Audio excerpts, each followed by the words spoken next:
বলে দিতে চাই, আমাদের মাদ্রাসা ভগবানকে যদি কেউ লুণ্ঠন করতে চাই, তাহলে আমরা আবার আরেকটি গণঅভ্যুত্থান করে দিব ইনশাআল্লাহ।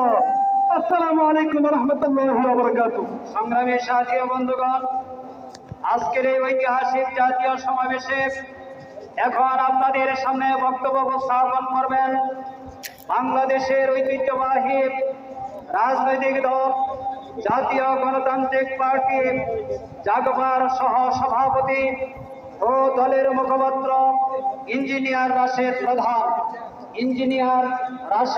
প্রধান। বিসমিল্লাহির রহমানির রহিম।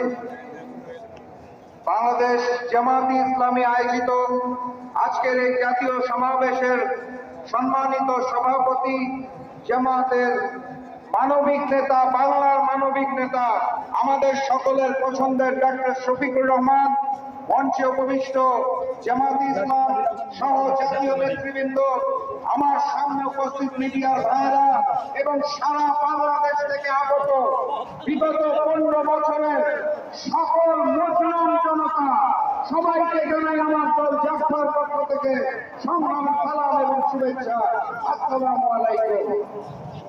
সংগ্রামী সাথী এবং বন্ধুগণ, গত বছর শেখ হাসিনা একটা সুর তুলেছিলেন, তিনি বলেছিলেন রাজাকার, সেই করে আবার রাজাকার শব্দটা উত্থাপন করা হচ্ছে। ইতিহাস থেকে শিক্ষা নেন, ভুল করবেন না।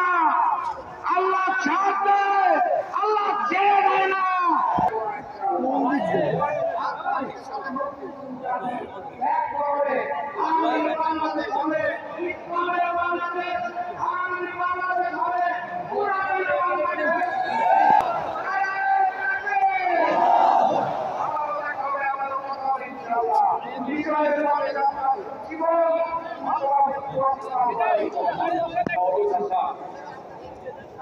السلام عليكم ورحمة الله وبركاته.